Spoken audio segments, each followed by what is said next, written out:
and he made it so easy by having no hair.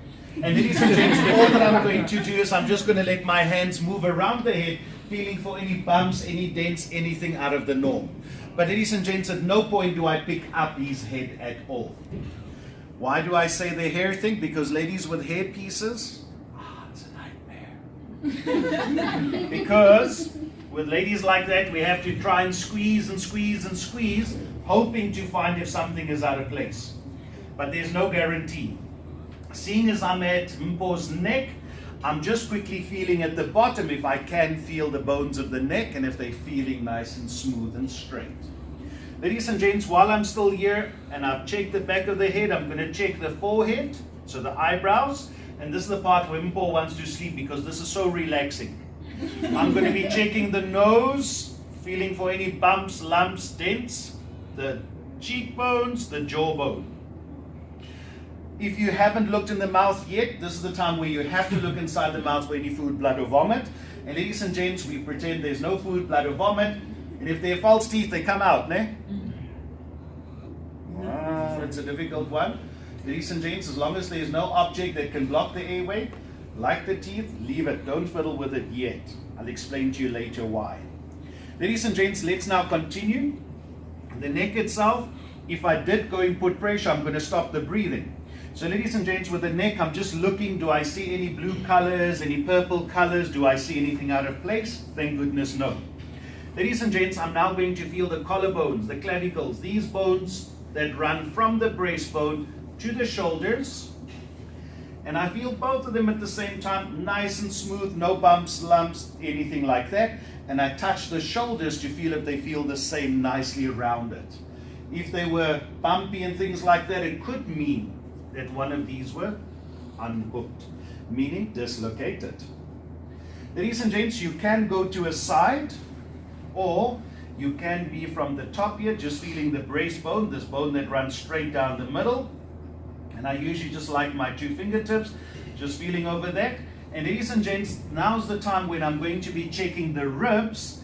And remember, our ribs run all the way back to our spine.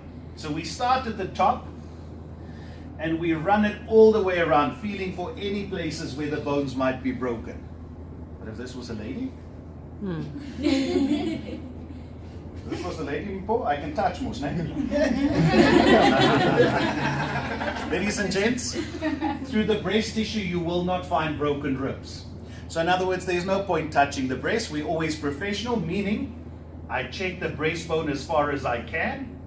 There's no point in touching the ribs, meaning breasts, but below the breast tissue, yes, I can check the ribs that I can get to. So ladies and gents, there's no point in touching the breast. You will find no value from that. Ladies and gents, let's move down, and the next part is the tummy. And with tummy, I want to know 2 things. Are the 4 sides nice and soft?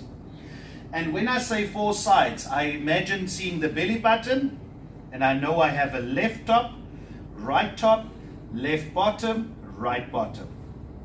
And ladies and gents, I hope to feel that it's nice and soft like now, because ladies and gents, that tells me there's no serious injury going on. Number 2, I do want to check the color of the stomach. Because ladies and gents, what could happen is that this tummy could be stiff, stiff, stiff, like this carpet with this floor here, very stiff, internal damage.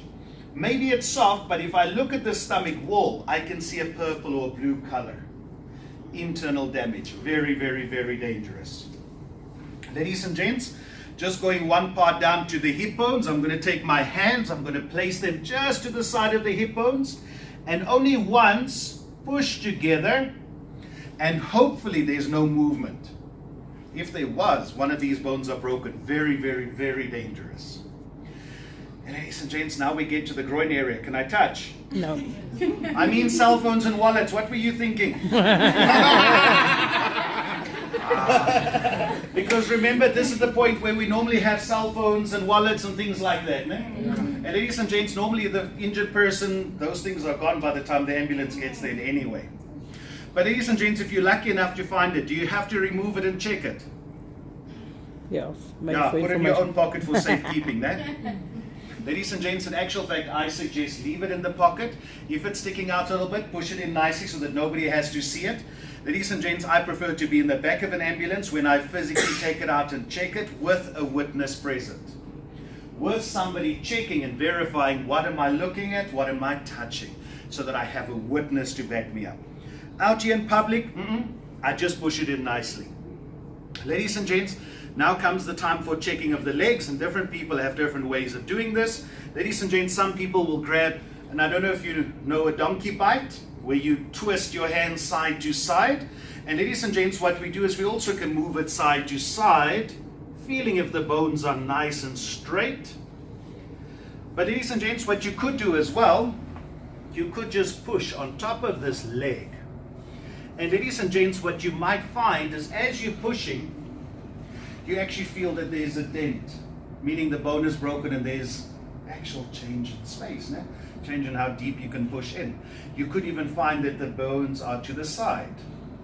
Ladies and gents, the other thing is, the moment these bones are broken, it's like the legs swell double the size. So you'll actually see the size difference between left and right. Ladies and gents, providing that there's no injury to the bones themselves, then we can check the joints, the movement. Meaning, can the ankles move? Can the hip move a little bit? Can the knee move? Yes. But ladies and gents, I haven't done this arm, so let me finish this arm. And ladies and gents, I'm even touching and moving his fingers. I'm moving his wrist, his elbow, his shoulder. And I find that everything is moving smoothly. There's no dislocations. Can you see I walked around? Yes. Can I walk over someone?